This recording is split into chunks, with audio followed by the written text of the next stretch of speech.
cigar. Connecting oxygen hose to interior connector. Put on your mask.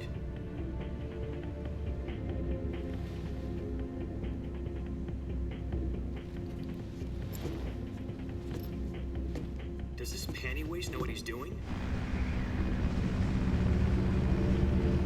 Approaching release point. 10 minutes to drop off. Hey, are you deaf?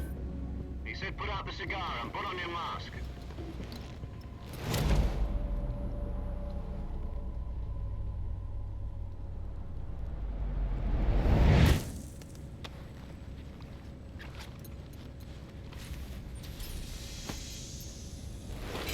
Depressurization complete. Checking oxygen supply. 6 minutes to drop off. Opening rear hatch.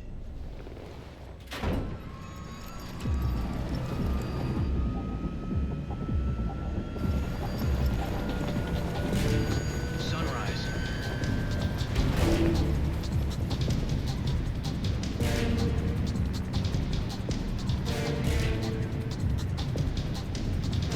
External temperature minus 46 degrees Celsius.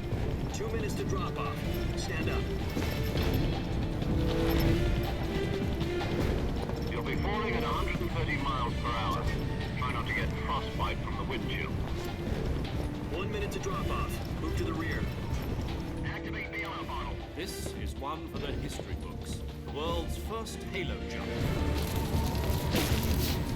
10 seconds to drop off. Stand by. Status okay. All green.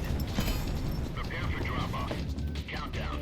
5, 4, 3, 2, 1. Spread your wings And fly. God be with you.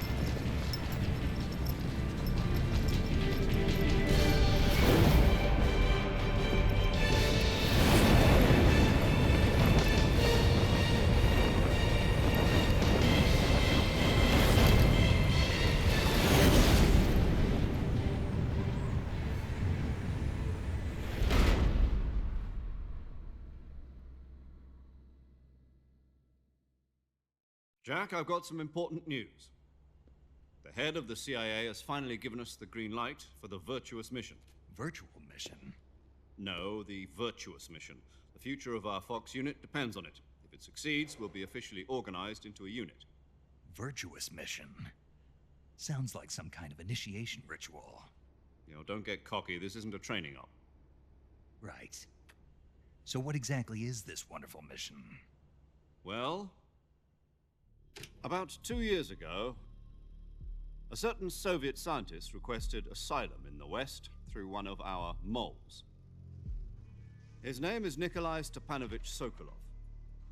He's head of the OKB 754 Design Bureau, one of the Soviets' top-secret weapon research facilities, and the East's foremost expert on weapons development. Sokolov? Isn't he that famous rocket scientist? The very same. On April the 12th, 1961, the Soviets achieved the first manned spaceflight in history. The Earth was blue, but there was no God. Well spoken. The rocket that carried Yuri Gagarin into orbit was the A1, known as the Vostok rocket. Sokolov is said to be the man most responsible for the multi-engine cluster used in that rocket. After Gagarin's flight, Sokolov left rocket development to become the head of the newly established Design Bureau.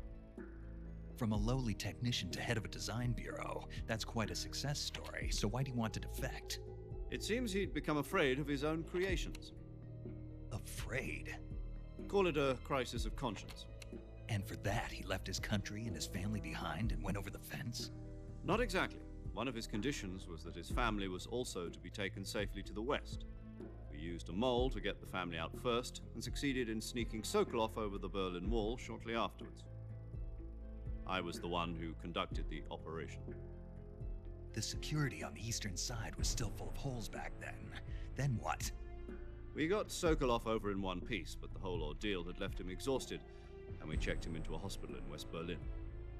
It took him 2 weeks and more than 600 miles to get from the research facility in the Soviet Union to Berlin. He was in no condition to say anything coherent. And it was only a week later that we had something much bigger on our hands.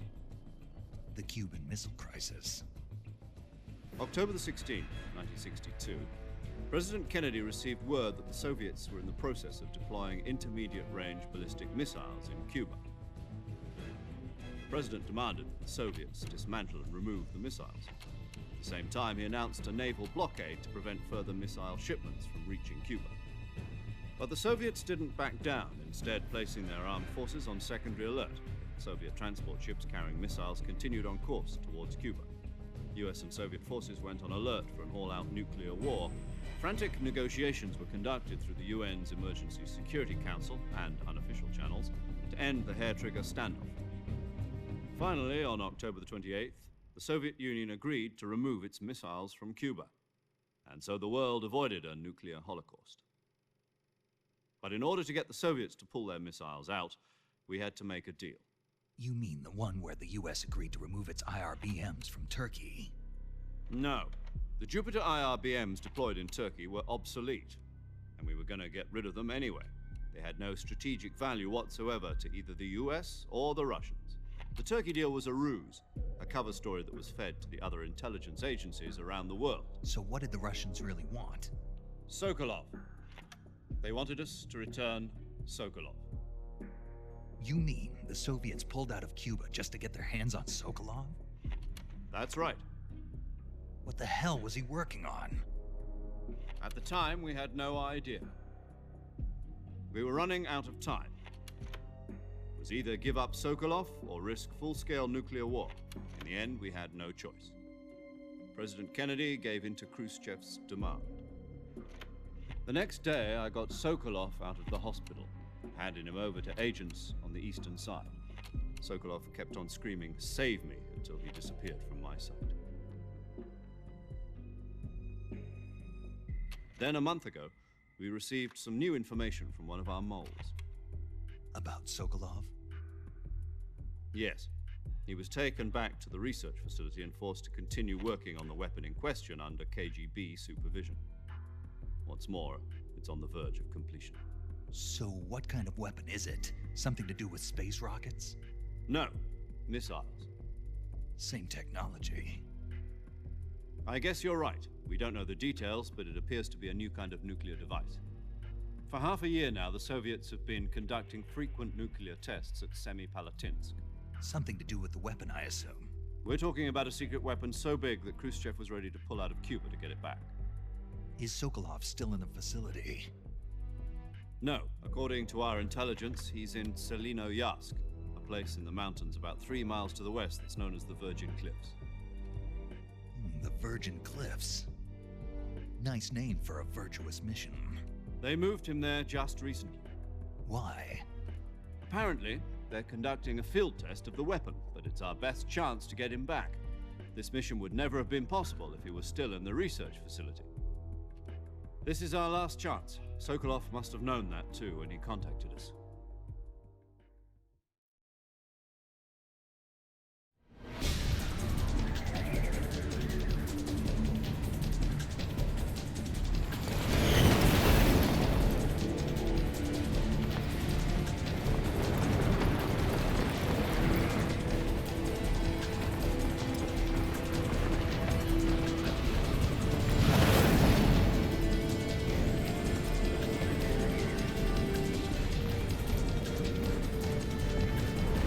Listen up, Jack.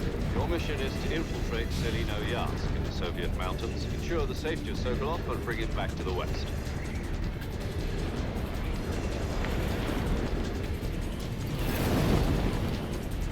If we don't get Sokolov back before that weapon is complete, we'll be facing a major crisis. The clock is ticking.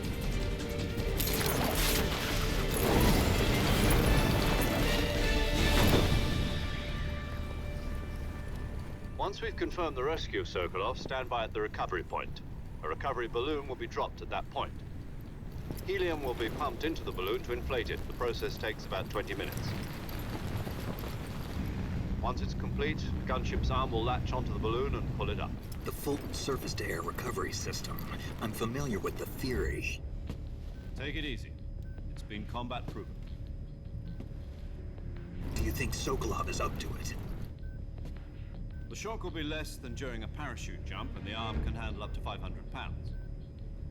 So you're planning on going over the border in a single combat Talon? She's equipped with two 6-barrel 20mm Vulcan cannons, as well as two 40mm machine guns. Sounds like she could hold her own against a battalion of tanks. Even with the fuel in the reserve tank, we're facing a 4-hour time limit. If all goes well, it shouldn't take more than a few hours. Home in time for dinner. But if anything goes wrong, you'll be eating dinner, breakfast, and all the rest of your meals in the jungle.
Do you copy?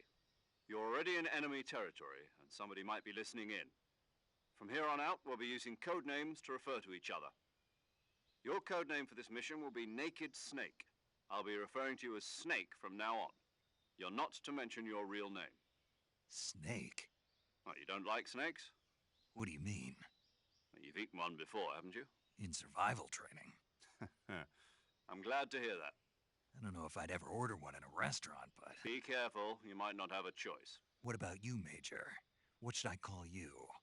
Let's see. I'll be Tom. Call me Major Tom. This will be a sneaking mission. You must not be seen by the enemy. You must leave no trace of your presence. Is that clear? This kind of infiltration is the Fox unit's speciality. In other words, weapons and equipment are procured on site. That goes for food as well. You're completely naked, just as your name implies. Great. Now I see why you asked me if I like snakes. I suppose calling me Snake was your idea of a joke, too. No. There's a good reason for that. I'll tell you later when the time is right. Gotcha. Getting back to the subject, how exactly am I supposed to feed myself? You've been issued a knife and a tranquilizer gun. Use them to hunt for food. You'll also find some medical supplies in your backpack. Yeah, about the backpack. I lost it in a tree on the way down. I see. Well, you'd better go back and get it then. You know where it is? No problem. I can see it from here. It's stuck on a branch. To climb a tree, stand in front of a tree that's covered in ivy and press the action button. I'll be monitoring your progress over the radio. We can't risk violating Soviet airspace, but I'll be in the gunship. My frequency is 140.85. I'll give you a call if I need to talk to you. If you need to talk to me, use the send function. Okay, Snake, go get your backpack.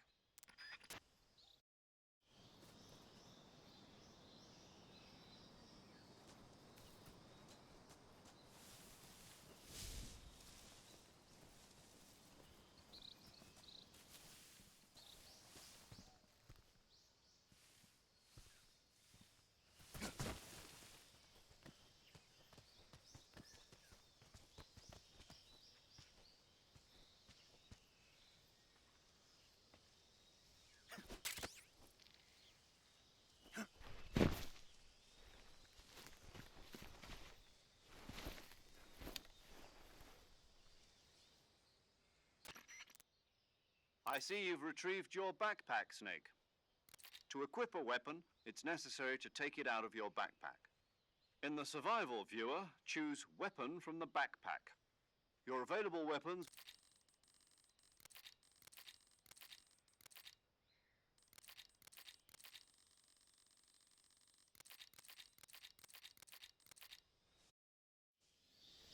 Snake, try to remember some of the basics of CQC.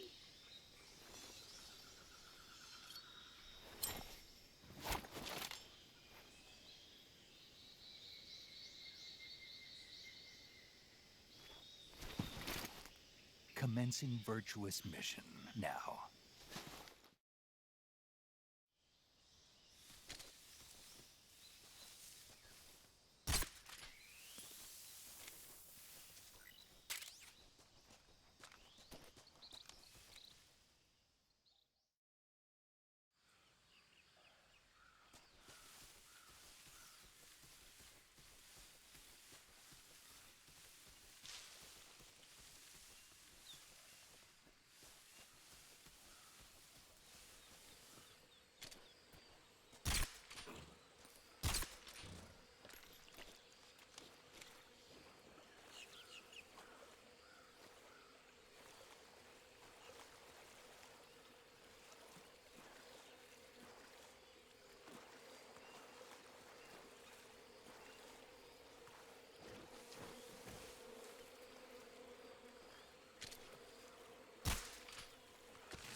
Major, I've spotted 2 enemy soldiers. Troops sent to guard Sokolov. AK-47s and grenades.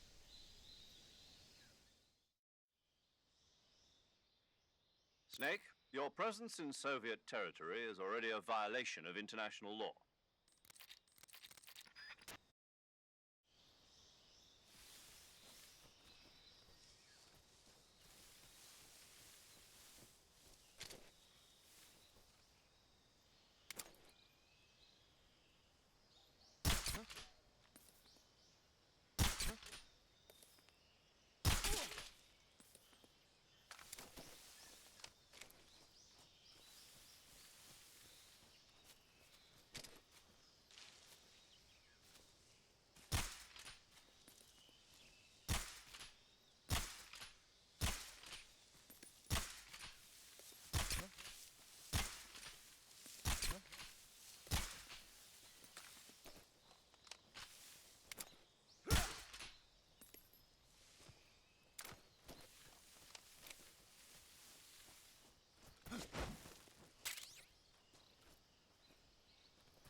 Patrol here.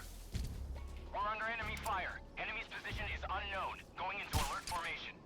Acknowledged. Sending reinforcements. Use extra caution.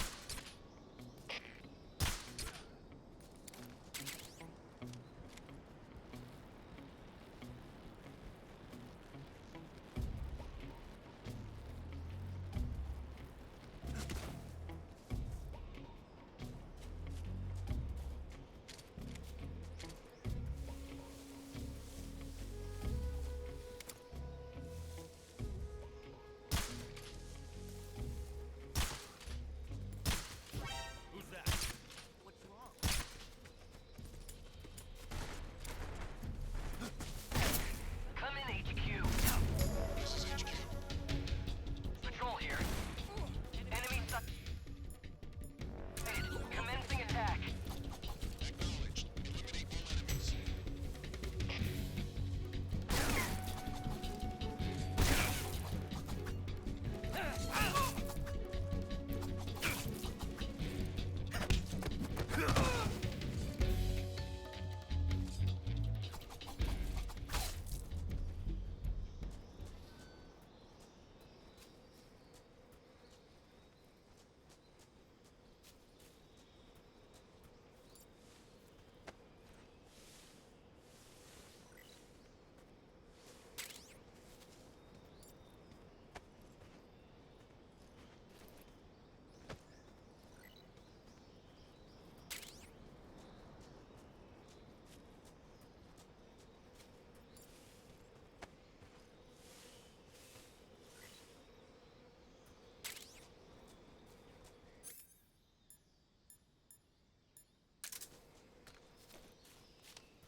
Major, I've reached the abandoned factory where Sokolov is supposedly being held. This place is a dump.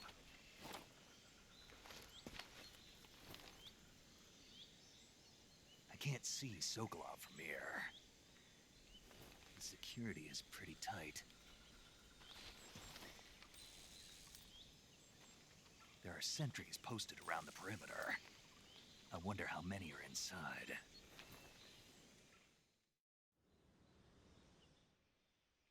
Your objective, Sokolov, is inside the factory. They should be holding him in a room in the northeast section. Northeast section.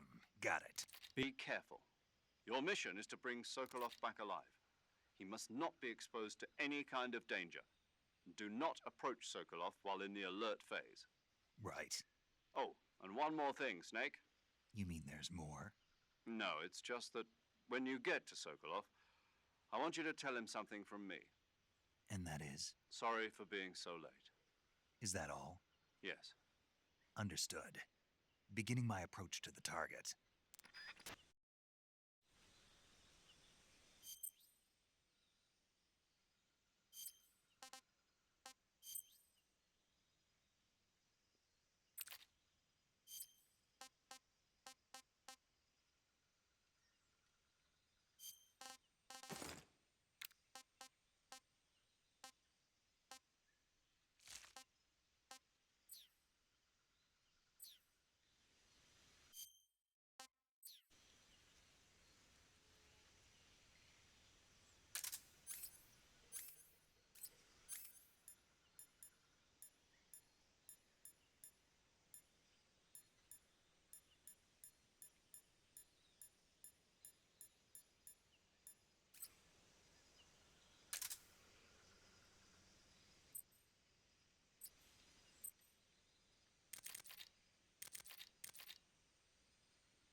Saving the game, Snake?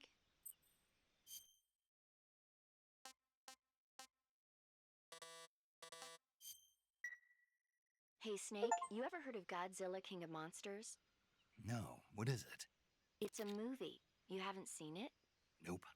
It's about this monster called Godzilla who grows to an enormous size in a nuclear test and goes on a rampage in Tokyo. Nuclear test, huh? Then the Marshall Islands must be crawling with giant monsters right about now. It's just make believe. Maybe that's why my pants have been so tight lately. Snake, it's a movie, not a report out of Los Alamos. I know. So then what happened? Godzilla is immune to all weapons, and humanity has no way to stop the monster. Dr. Shirazawa develops a new type of weapon, but meanwhile, Godzilla is getting closer and closer to Tokyo, obliterating everything in his path. It was originally a Japanese movie, but they made an American version too. I recommend seeing the original Japanese one if you ever get the chance. It's mostly mindless fun, but it's also got a serious anti-nuke message as well. Where can I see the original? You'll just have to go to Japan. Really? That's too bad. If you wait 40 years, you might be able to see it in America too. It might even win awards all across the globe in 60 years. Why's that? 2024 will be Godzilla's 70th birthday. You think they're still going to be making Godzilla movies then? Of course. Everybody loves Godzilla. You sure know a lot about movies. I don't suppose you're the movie-watching type, are you? Not really. Okay, then I'll tell you everything I know. When the going gets tough, movies can save your life. It's always good to be able to look at things from a different perspective when you get in a jam. That's the magic of movies. No kidding. Well, I guess it might at least make a nice distraction. That's the spirit, Snake. Have a little fun.